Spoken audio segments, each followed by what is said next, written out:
The objective of this video is to develop first the winding layout design methodology for double layer integral slot windings, and second, to develop approaches to minimizing harmonic content in windings.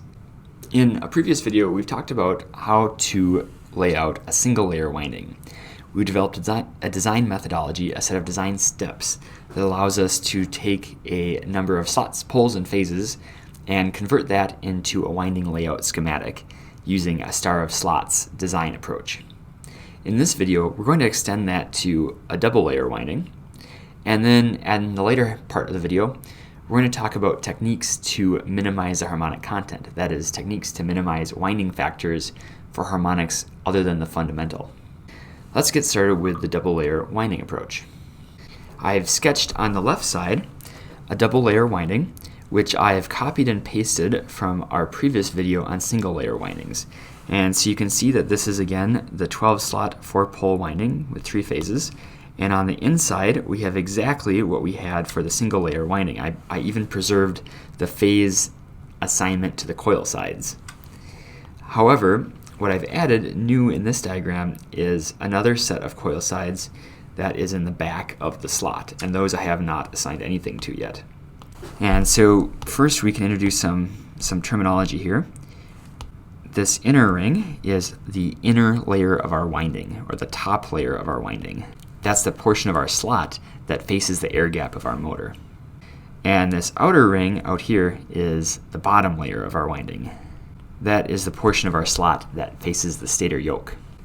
And then on the right side, I copied and pasted over the star of slots diagram that we constructed for this inner layer. And so to design this winding, we're going to assume that we have coils where one coil side is in the top layer and the second coil side is in the bottom layer. So this inner layer, this top layer of our winding in here, is not a complete winding. In fact, this coil side right here is presumably going to connect to some coil out here.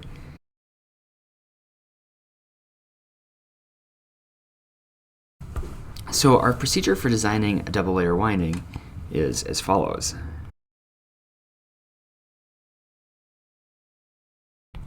Our first step is actually to follow the sequence of steps that we use to design single layer windings.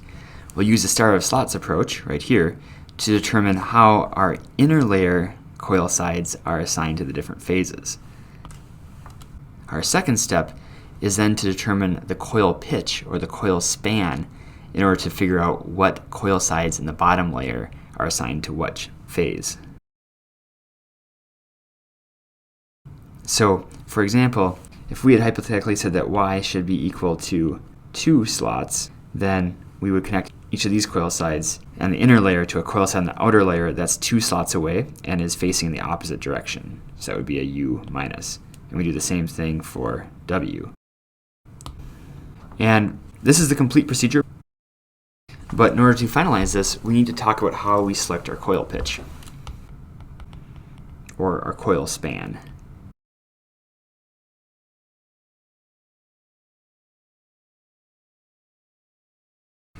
And if we want full pitch coils, we're going to select Y equals YQ, where YQ is the span of a pole in units of slots. So it's going to be Q divided by our number of poles. And we can use this relation between our slots per pole per phase number to solve for Q in terms of our slots per pole per phase. And then plugging that in here, we get an expression for YQ as being our number of phases times our slots per pole per phase times little q. So our full pitch coil will have a span of M times little q. And a short pitch coil is going to have Y less than YQ. And this begs the question, well, why would we want to have a short pitch coil? And that gets into the second portion of our objectives for this video. Talk about approaches to minimizing harmonic content. Typically, we will short pitch a coil because it's a way to suppress an individual harmonic of our current linkage, or to get rid of individual winding factors. And so we can see this by recalling our definition of a winding factor.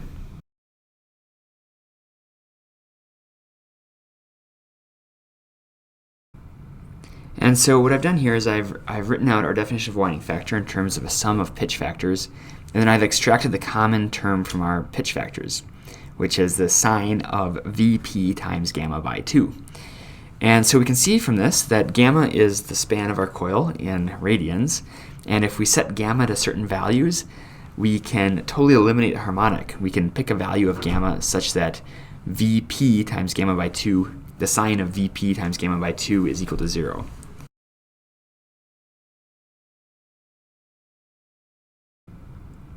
And remember that gamma is equal to the number of slots our coil spans times the spacing between slots.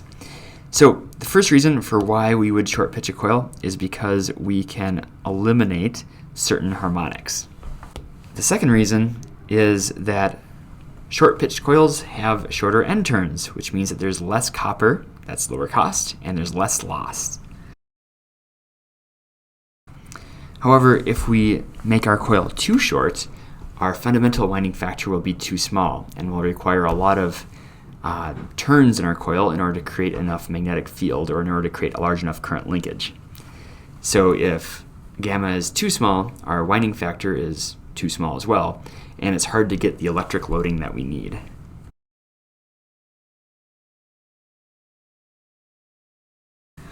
And so there's a general rule of thumb for how short of a pitch you should use for your coil. And that is that your coil pitch should be larger than or equal to 80% of your pole span. That is, it should be larger than or equal to 0.8 times pi over p. And this is just a rule of thumb to give you some kind of guidance for if you're picking a reasonable value or not. There's very good reasons to pick gamma to be smaller than this, and there's also very good reasons to pick gamma to be a full pitch coil too. It ends up being specific to the design that you are considering. So we had two reasons for why we would want to short pitch our coils, and those reasons were to minimize harmonics and to minimize losses and total copper volume. So when we've picked our coil pitch, we can then sketch our connections to the other side of our coils like we talked about earlier. And so I'll do this. Let's say that we're going to go for a full pitch coil, which in this design would be 3 slots. And if we go for a full pitch coil, you can see that we actually end up placing the same coil side in both layers. So for example, slot 4 here has U minus coil side in both layers, and slot 5 has a W minus coil side in both layers. So what I want to do now is show you a complete cross-sectional view for when we have a pitch of 3 slots versus a pitch of 2 slots. So we have a full pitch coil in our stator winding versus when we have a short pitched stator winding. And we'll do this by pasting that diagram onto this page.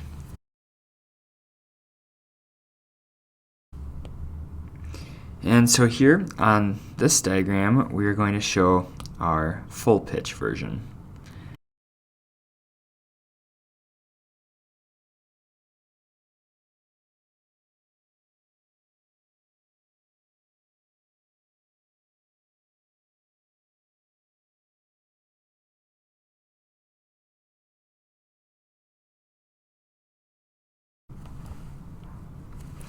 And so you can see that in the case of the full pitch winding, like we commented earlier, we have the same coil sides in both sides of our winding, in both layers of our winding.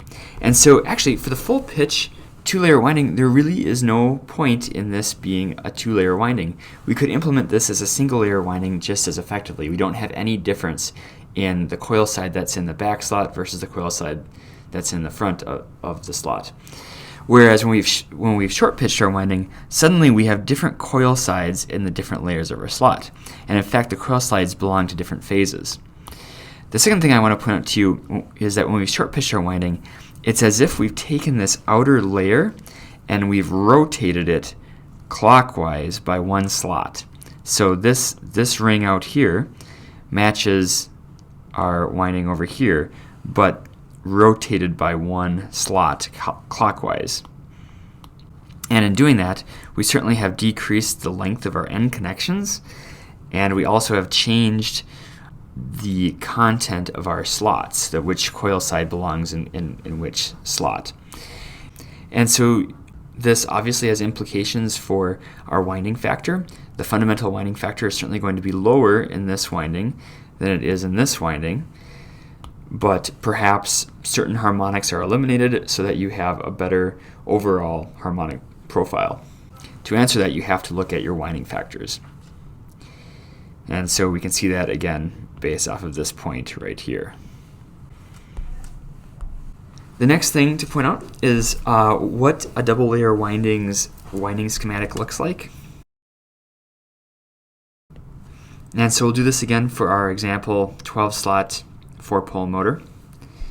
And last time when we drew this, we only had solid lines. However, now we have the back of the slot to consider, and we said that we will draw the back side of the slot as a hashed line.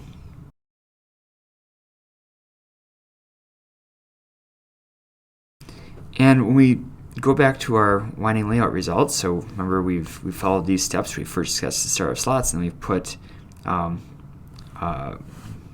phase bands on this to determine which phase is assigned to which slot phaser. That start of slots is determining, again, what happens on our inner layer, the phase assignment of the coil sides on our inner layer. And so as soon as we've done that, we now know the coil sides that belong on this layer of our winding layout. And to determine where those coil sides connect through, we need to finish the second step where we select our coil pitch. So I'm going to do this drawing for this case right here where we got y equals 2 slots. And we can see that for phase U, our inner layer is connected to the front side, is connected in the positive direction to slots 1 and 7, and the reverse direction to 4 and 10. That means current is going down into the page. It's going down in slots 1 and 7, and it's returning in slots 4 and 10. A pitch of 2 slots, so we'll sketch phase U, starting with coil side in slot 1. So we have 1, 7, and then -4 and -10. So right now we're just sketching all the coils that belong to this winding, regardless of which way the current is flowing. And each of these coils has got connections to it. And 1 and 7 are positive, and 4 and 10 are in reverse. So this means that we'll take coil side 1 as the coil side that the current enters. So the current will take this path down like this, and it will complete this ZQ times, and finally it's going to come out this terminal. And the shortest connection to be made going left to right is going to be to coil that starts in slot 4, but we want that to be connected in the reverse direction. So we'll connect this up and over like this. And so we did that because we had in our layout here a -4. That coil side should be coming out of the page instead of in of the page, the current should be. And then we're going to go to a +7, so we can connect this up and over like this.